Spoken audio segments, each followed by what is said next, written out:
പശ്ചിമേഷ്യയിൽ വീണ്ടും വലിയ യുദ്ധഭീതിയാണ് ഉയരുന്നത്. ഇറാനെതിരെ അമേരിക്കയും അതിന്റെ സഖ്യരാജ്യങ്ങളും ശക്തമായ സമ്മർദ്ദം ചെലുത്തുമ്പോൾ ലോകരാഷ്ട്രീയത്തിൽ ഒരു പുതിയ കൂട്ടുകെട്ട് രൂപപ്പെടുകയാണ്.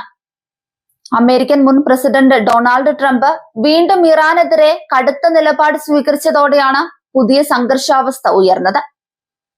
ഇറാനെതിരെ സൈനിക സമ്മർദ്ദം വർദ്ധിപ്പിക്കുമെന്ന് അമേരിക്ക സൂചന നൽകുമ്പോൾ അതിനെതിരെ തുറന്ന മുന്നറിയിപ്പുമായി രംഗത്തെത്തിയിരിക്കുന്നത് വ്ളാഡിമിർ പുടിൻ നയിക്കുന്ന റഷ്യയും ഷീ ജിൻപിങ് നയിക്കുന്ന ചൈനയുമാണ്.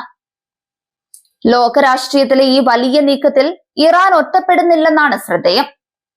റഷ്യയും ചൈനയും തുറന്നു പറയുന്നത് ഇറാനെതിരായ ആക്രമണം ആഗോള സ്ഥിരത തകർക്കുമെന്നും വലിയ യുദ്ധത്തിന് വഴിവെക്കുമെന്നുമാണ്.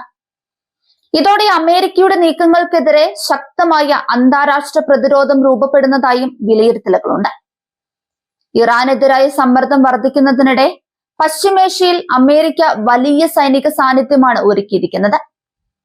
യുദ്ധക്കപ്പലുകളും ആയിരക്കണക്കിന് സൈനികരും മേഖലയിൽ വിന്യസിച്ചിരിക്കുകയാണ്. എന്നാലും ഈ നീക്കങ്ങളെ റഷ്യയും ചൈനയും യുദ്ധത്തിനുള്ള തയ്യാറെടുപ്പ് എന്നാണ് പറയുന്നത്.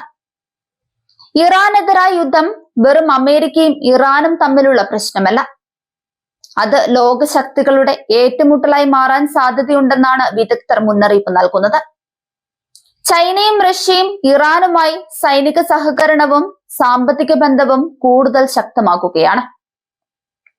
ഇന്ത്യൻ മഹാസമുദ്രത്തിൽ സംയുക്ത നാവികാഭ്യാസങ്ങൾ നടത്താനും 3 രാജ്യങ്ങളും പദ്ധതിയിടുന്നുണ്ട്. ഇത് അമേരിക്കൻ സ്വാധീനത്തിനെതിരെ ഒരു പുതിയ ശക്തി കേന്ദ്രം രൂപപ്പെടുന്നതിന്റെ സൂചനയായാണ് വിലയിരുത്തുന്നത്. ലോകം 2 ശക്തി കേന്ദ്രങ്ങളായി വിഭജിക്കപ്പെടുന്ന പുതിയ അന്താരാഷ്ട്ര രാഷ്ട്രീയത്തിന്റെ സൂചനകളാണ് ഇപ്പോൾ കാണുന്നത്. അമേരിക്കയും അതിന്റെ സഖ്യരാജ്യങ്ങളും ഒരു വശത്ത് നിൽക്കുമ്പോൾ ഇറാൻ, റഷ്യ, ചൈന എന്നിവർ ചേർന്ന് പുതിയ ബ്ലോക്ക് മറുവശത്ത് രൂപപ്പെടുത്തുകയാണെന്നാണ് രാഷ്ട്രീയ നിരീക്ഷകരുടെ വിലയിരുത്തൽ.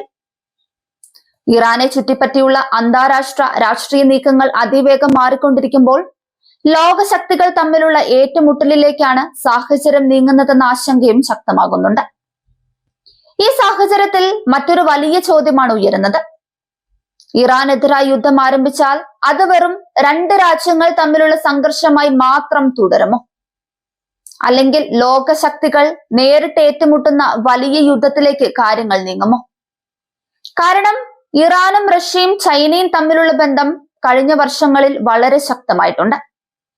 സാമ്പത്തിക സഹകരണവും സൈനിക സഹകരണവും ഉൾപ്പെടെ നിരവധി മേഖലകളിൽ 3 രാജ്യങ്ങളും അടുത്ത ബന്ധമാണ് പുലർത്തുന്നത്. ഇന്ത്യൻ മഹാസമുദ്രത്തിലും മറ്റ് മേഖലകളിലും സംയുക്ത സൈനികാഭ്യാസങ്ങൾ നടത്താൻ പോലും ഇവർ പദ്ധതിയിടുന്നുവെന്നാണ് റിപ്പോർട്ടുകൾ. ഇത് അമേരിക്കയുടെ ആഗോള സ്വാധീനത്തെ വെല്ലുവിളിക്കുന്ന ഒരു പുതിയ ശക്തി കേന്ദ്രം രൂപപ്പെടുന്നതിന്റെ സൂചനയാണ്. ലോകം ഇന്ന് ഒരു പുതിയ അന്താരാഷ്ട്ര രാഷ്ട്രീയ ഘട്ടത്തിലൂടെയാണ് കടന്നു പോകുന്നത്. ഒരു വശത്ത് അമേരിക്കയും അതിന്റെ സഖ്യരാജ്യങ്ങളും നിൽക്കുമ്പോൾ മറുവശത്ത് ഇറാൻ, റഷ്യ, ചൈന എന്നീ രാജ്യങ്ങൾ ചേർന്ന പുതിയ കൂട്ടായ്മ രൂപപ്പെടുന്നുവെന്നതാണ് ഇപ്പോൾ ഉയരുന്ന വിലയിരുത്തൽ.